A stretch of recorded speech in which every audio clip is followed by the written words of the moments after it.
I have just finished giving a presentation skills workshop.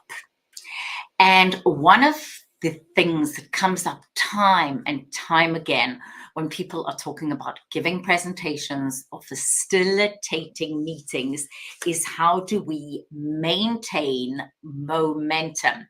And what do I mean by maintaining momentum? I mean starting on time, ending on time, and making sure that the information you wanted to share is being shared and that you don't get hijacked. So, if you're just joining me, I'm Nadia. I'm a global speaker, professional skills development trainer, communications skills trainer, and author.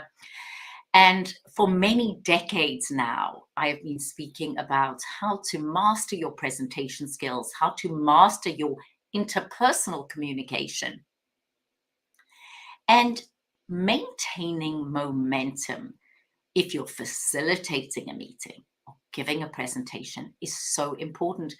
And so few of us have really mastered it. So here are a couple of tips on how to make sure that you maintain momentum. So some very obvious ones if you are facilitating a meeting is to have an agenda and let people know today our focus is what we're going to cover is. And that's all very well until you get interruptions. So if somebody interrupts and the interruption has nothing to do with the topic, you never want to embarrass or humiliate someone, but you may say something like, thank you. For the purposes of time, I'm going to keep us on track. However, you and I can take that offline or deal with that separately. Again, listen to my tone of voice. It's not only what I'm saying, but how I'm saying it. I'm not saying, are you insane? That has nothing to do with what we're talking about. Or, huh? What you're doing is you're honoring the person. So simply, for the purposes of time, and I'm smiling while I'm saying it, I'm going to move on to the next thing. As a professional speaker and workshop facilitator, I often have questions that come up during the program that I'm about to get to. So while honoring the individual, I'll say something like, thank you. Yes, that's really important. We're going to be getting to that in the next module. So hold that thought because it is really valuable. Again, and I will emphasize this again and again and again, presence. You coming across with polish, poise, power, charisma is one thing, but how you make other people feel is an important part of your presence. So in maintaining momentum, while you want to stay on target and make sure you stay on topic, you also want to honor people who are contributing in whatever way. So if you're just joining us, my topic is maintaining momentum. And this came up in my workshop this afternoon on the importance of making sure that you do get to the points you wanted to cover and that you aren't hijacked along the way by individuals who may have something to contribute that may not be in line with what you exactly wanted to cover. So the key to maintaining momentum, which is starting on time, ending on time, making sure that your agenda is covered, is to honor whatever anybody's saying and in a very polite way, either take it offline, the famous parking lot. And we also say people want their parking validated. So you can be very quick in your response, but quick does not mean dismissive.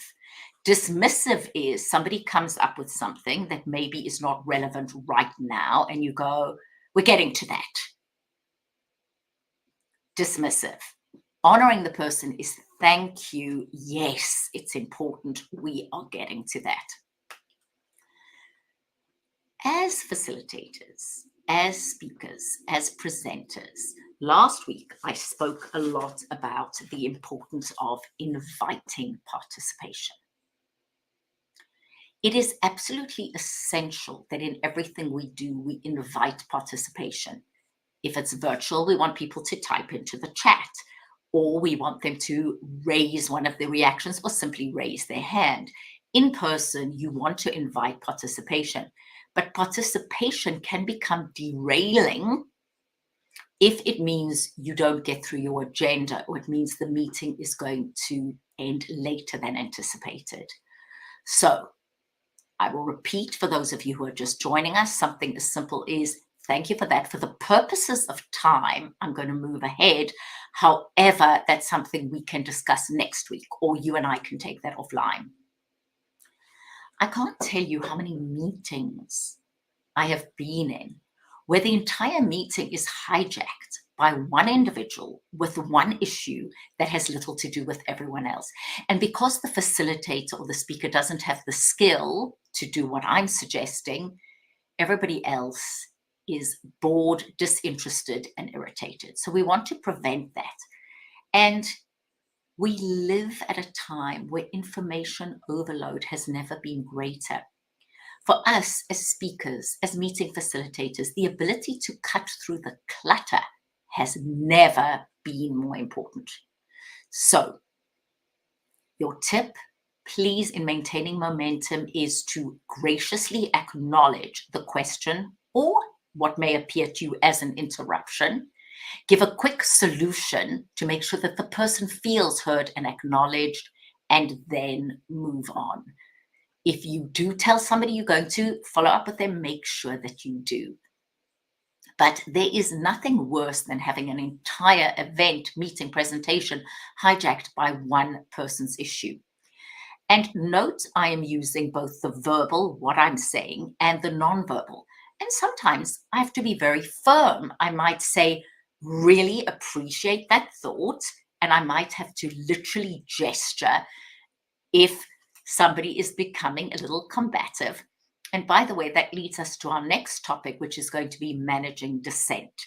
But so far, what I've shared with you in my presentation last week was the importance of inviting participation.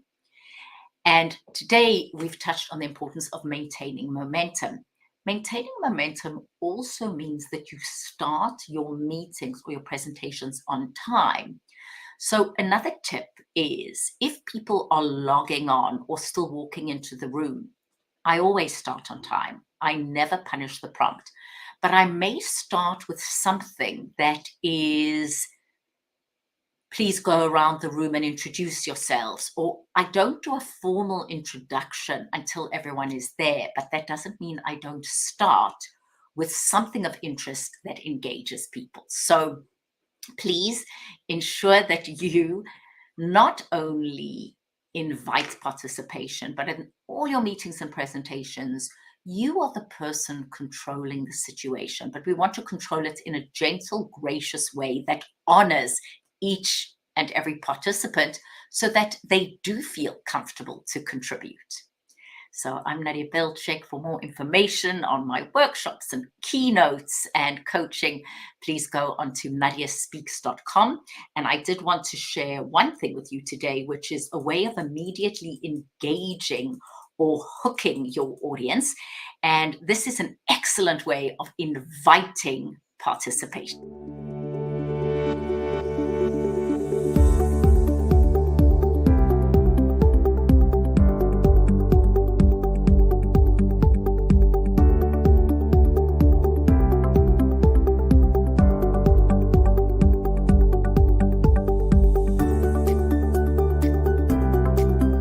So what is a hook?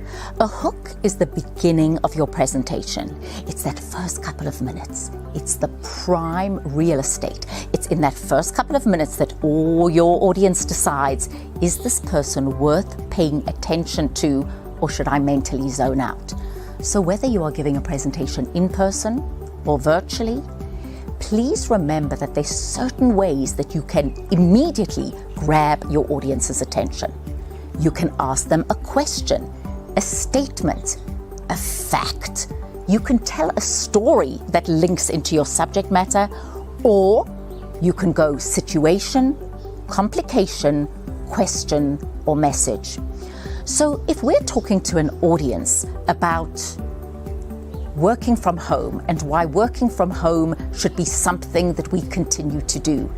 I might start off with a story of an employee who we wouldn't otherwise have attracted if they weren't allowed to work from home. Or I could tell you statistically or factually the amount of individuals who would prefer to work from home. Or I might break it into situation, complication, question, message, which is the situation we're in is that the world has changed and people have enjoyed working from home. The complication is we are now forcing people to go back into the workplace. The question is, what can we do to bridge that gap? Well, that's what I'm here to talk to you about. So please think about how you are going to start a presentation and do it in a way that poses a question and says that your presentation is going to answer that question. I'm Nadia, and for more tips and techniques on virtual or in-person presentations, please go onto my website, nadiaspeaks.com.